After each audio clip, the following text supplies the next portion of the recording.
Hi friends, எல்லாரும் எப்படி இருக்கீங்க? இன்றைக்கி வீடியோவில் வந்து நாம் என்ன பார்க்க போகிறோன்னா அரிசியும் பருப்பு சாதம் தாங்க பார்க்க போகிறோம். வாங்க எப்படி செய்யலான்றதை பார்க்கலாமா? நான் ஆல்ரெடி பார்த்தீங்கன்னா குக்கர் வந்து ஸ்டவ்வில் வச்சிட்டேங்க. ஸோ ஸ்டவ் வந்து கொஞ்சம் ஹையில் வச்சுக்கலாம்.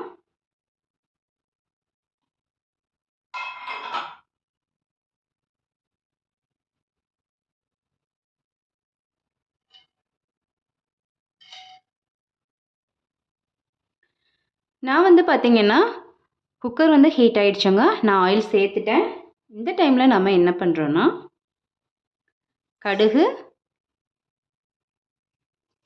கடுகு தேவையான அளவு. ஸோ கடுகு வந்து பார்த்திங்கன்னா கடுகு வெடிச்சிடுச்சுங்க. இந்த டைமில் என்ன பண்ணுறோன்னா ஒரு அரை ஸ்பூன் அளவுக்கு ஜீரகம் சேர்த்துட்டு இதுக்கு வந்து பார்த்திங்கன்னா நம்ம 2 வரமிளகாய், 3 பச்சை மிளகாய்,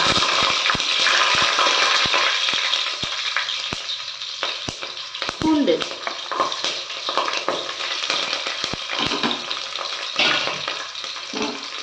சேர்த்துட்டு கலந்துக்கலாம்.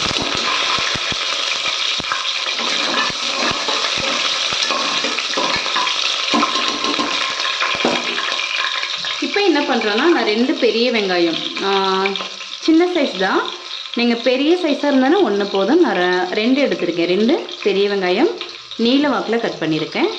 இதுக்கு ஆனியன் கொஞ்சம் நிறைய சேர்த்துக்கிட்டால் நல்லாயிருக்கும்.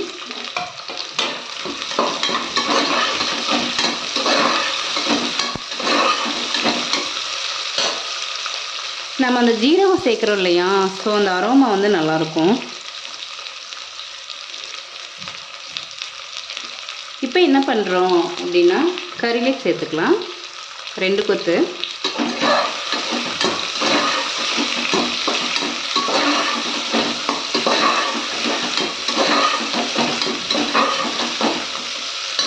ஸோ இந்த அரிசியும் பருப்பு சாதம் வந்து பார்த்திங்கன்னா வீட்டில் வந்து சடனாக செய்கிற சாப்பாடுங்க.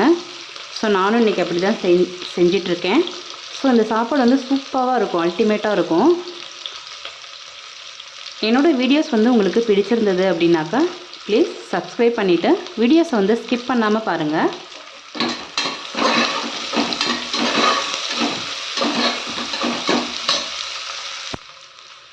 ஆனியன் பார்த்திங்கன்னா வதங்கிடுச்சு. ஸோ நான் இதில் வந்து பூண்டு சேர்த்தேன் இல்லையா, பூண்டு வந்து ஆப்ஷனல் தான். உங்ககிட்ட பூண்டு இல்லை அப்படின்னு ஃபீல் பண்ணிங்கன்னா பூண்டு வந்து நீங்கள் சேர்க்க வேணாம், ஸ்கிப் பண்ணிடலாம். ஓகேங்களா? இப்போ என்ன பண்ணுறேன் அப்படின்னாக்கா 2 தக்காளி கட் பண்ணியிருக்கேன். அதுவும் நீல வாக்கில் தான் கட் பண்ணியிருக்கேன், சேர்த்துக்கலாம்.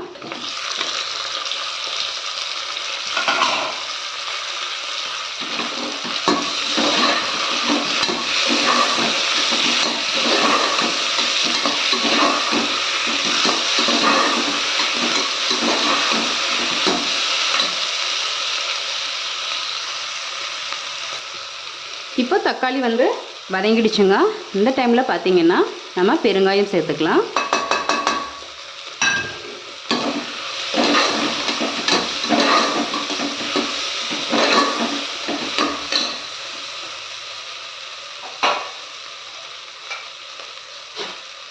இப்போ என்ன பண்ணுறோம் அப்படின்னா மஞ்சத்தூள் சேர்த்துக்கலாம். நான் வந்து ஒரு 1/4 ஸ்பூன் கூட கிடையாது, கம்மியாக தான் சேர்த்துருக்கேன். சேர்த்துட்டு கலந்து விடுங்க. நீங்கள் எந்தளவு வந்து அரிசி எடுக்கிறீங்களோ அதுக்கு தகுந்த மாதிரி வெங்காயம் தக்காளி வந்து எடுத்துக்கோங்க. ஸோ நான் வந்து காரம் வந்து பார்த்திங்கன்னா 3 பச்சை மிளகாய், 2 வரமிளகாய் கிள்ளி போடலை, முழுசாக போட்டிருந்தேன். பச்சை மிளகாய் வந்து கீறி போட்டிருந்தேன். ஸோ இப்போ கொஞ்சமாக வந்து மிளகாய்த்தூள் சேர்த்துக்கலாம். நான் மிளகாய்த்தூள் பார்த்திங்கன்னா ஒரு 1/4 ஸ்பூன் அளவு தான் சேர்க்குறேன். ஏன்னா நான் ஆல்ரெடி பார்த்திங்கன்னா பச்சை மிளகாய் சேர்த்துருக்கேன், வரமிளகாய் சேர்த்துருக்கேன். ஸோ அதிலே காரம் இருக்கும் இல்லையா, அதனால நான் கம்மியாக சேர்த்துருக்கேங்க. இல்லைனா சாப்பாடு வந்து சாப்பிட முடியாது. ஸோ நீங்கள் வந்து நல்லா காரம் சாப்பிடுவீங்க அப்படின்னா நீங்கள் வந்து சேர்த்துக்கலாம். ஓகேங்களா? இது தனி மிளகாய்த்தூள் தான். ஓகேவா? இந்த மிளகாய்த்தூளில் வந்து எதுவுமே கலக்கலைங்க, தனி மிளகாய்த்தூள். ஓகே, இப்போ எல்லாமே வந்து வதங்கிடுச்சுங்க. இந்த டைமில் நம்ம என்ன பண்ணுறோன்னா, நான் இந்த கிளாஸில் என்னோடய வீடியோஸ் ஃபாலோ பண்ணுறவங்களுக்கு தெரியும், நான் இந்த டம்ளர் தான் எப்போயுமே ரைஸ் எடுப்பேங்க. ஸோ அரிசி வந்து நான் இதில் 3/4 டம்ளர் எடுத்தேன். ஓகேங்களா, அப்படி மட்டம் தட்டி 3/4 டம்ளர் எடுத்திருக்கேன். ஸோ இதுக்கு வந்து பார்த்திங்கன்னா பருப்பு வந்து இந்தளவு எடுத்தேன், ஒரு 1/2 டம்ளர் அளவு நான் எடுத்தேன். ஸோ இதில் இப்போ தண்ணி எவ்வளோ சேர்க்குறேன்னா, ஆல்ரெடி பார்த்திங்கன்னா நான் ரைஸ் வந்து ஒரு 1/2 மணி நேரம் ஊற வச்சிட்டேங்க. அதனால் நான் என்ன பண்ணுறேன் அப்படின்னா, இப்போ தண்ணி சேர்த்துக்கலாமா, 3 டம்ளர் சேர்த்துக்கலாம்.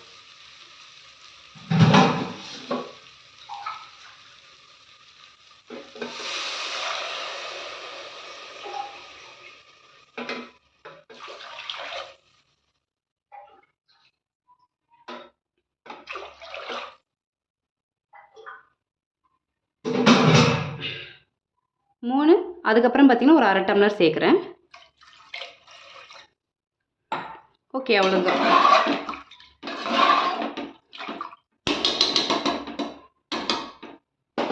இப்போ வந்து என்ன பண்ணுறோன்னா, ஸ்டவ் வந்து ஹையில் வச்சுக்கோங்க.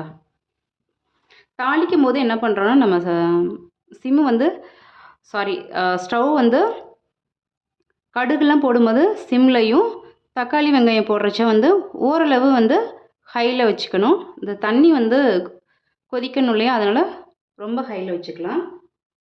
இப்போ என்ன பண்ணுறேன் அப்படின்னா, இப்போ இந்த சாதத்துக்கான சால்ட்டு சேர்த்துக்கிறேன். அளவாக சேர்த்துக்கோங்க. இப்போ சேர்த்தாச்சு. சேர்த்துட்டு கலந்து விடுங்க. ஸோ இது கொதி வரட்டும், பார்க்கலாம். இப்போது தண்ணி வந்து நல்லா கொதிச்சிடுச்சுங்க. இந்த டைமில்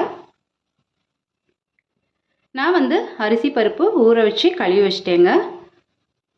நீங்கள் எந்த டம்ளரில் வந்து அரிசி எடுக்கிறீங்களோ, 1 டம்ளர் எடுத்திங்கன்னா 1/2 டம்ளர் சேர்த்துக்கோங்க.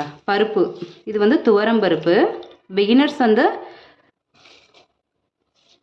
அரிசி பருப்பு சாதம் செய்கிறவங்களுக்கு தெரியுங்க. ஸோ பிகினர்ஸ்க்கு வந்து தெரியாது இல்லையா, துவரம் பருப்பு. ஓகேங்களா, அது சேர்த்தா செய்யணும்.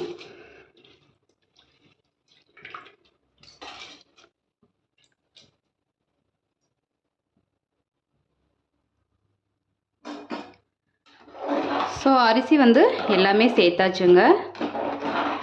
இந்த டைமில் என்ன பண்ணுறீங்கன்னா, உப்பு செக் பண்ணிக்கோங்க.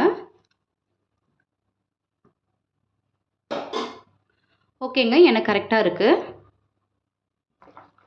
உப்பு செக் பண்ணிவிட்டு நீங்கள் வந்து கொத்தமல்லி சேர்த்துக்கோங்க கொஞ்சமாக. இது கூட பார்த்திங்கன்னா நம்ம நெய் சேர்த்துக்கலாம். என்கிட்ட வந்து நெய் வந்து கம்மியாக தான் இருக்குது, ஒரு ஸ்பூன் அளவுக்கு தான் இருந்துச்சு. ஸோ நெய் சேர்த்தாச்சுங்க. இந்த டைமில் என்ன பண்ணுறோம் அப்படின்னா, நல்லா கலந்து விட்டுட்டு இப்போ வந்து குக்கர் மூடி போட்டுக்கலாம்.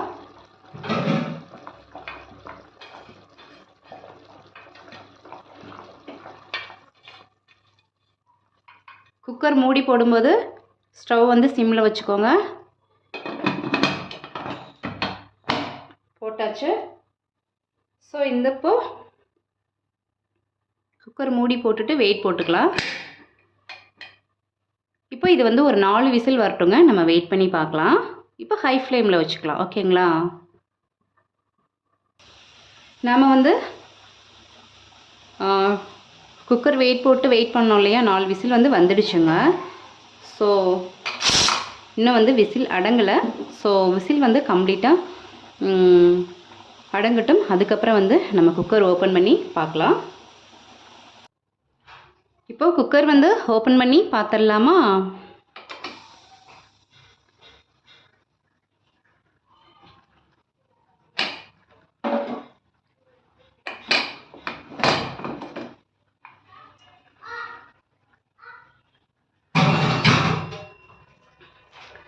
பாருங்கள், சூப்பராக வந்துட்டு நமக்கு அரிசியும் பருப்பு சாதம் வந்து ரெடி ஆயிடுச்சுங்க. ஸோ இதில் வந்து நான் நெய் சேர்த்தேன் இல்லையா, நெய் வந்து உங்ககிட்ட இருந்தால் சேர்த்துக்கோங்க, அப்படி இல்லைன்னா நீங்கள் ஆயில் மட்டும் சேர்த்து செய்யலாங்க. பாருங்கள், சூப்பராக வந்து அரிசியும் பருப்பு சாதம் வந்து ரெடி ஆயிடுச்சு. இப்போ என்ன பண்ணுறேன் அப்படின்னா, நான் வந்து ஒரு பிளேட்டில் மாற்றிட்டு பார்க்கலாமா? பாருங்க, ஒரு சூப்பரான அரிசியும் பருப்பும் சாதம் டக்குன்னு ரெடி பண்ணிடலாம். ஓகே, அல்டிமேட்டாக இருக்குங்க அந்த சாப்பாடு. ஸோ நான் இதுக்கு சைடிஷ் பார்த்தீங்கன்னா நான் என்ன வச்சேன்னா மஷ்ரூம் கிரேவி தாங்க வச்சுருக்கேன். ஸோ அல்டிமேட்டாக இருக்கும் சாப்பிட்றதுக்கு. நீங்களும் வந்து இந்த மாதிரி ட்ரை பண்ணி பாருங்கள். ஒன்ஸ் ட்ரை பண்ணி பார்த்துட்டு உங்களோட ஃபீட்பேக் என்னென்னு கமெண்ட் பாக்ஸில் சொல்லுங்கள். இந்த வீடியோ வந்து உங்களுக்கு பிடிச்சிருந்தது அப்படின்னாக்கா ப்ளீஸ் லைக் பண்ணுங்கள், ஷேர் பண்ணுங்கள், கமெண்ட் பண்ணுங்கள். மறந்துடாமல் சேனலை வந்து சப்ஸ்கிரைப் பண்ணிவிட்டு ஃபாலோ பண்ணிக்கோங்க. நெக்ஸ்ட் வீடியோவில் பார்க்கலாம். பாய்.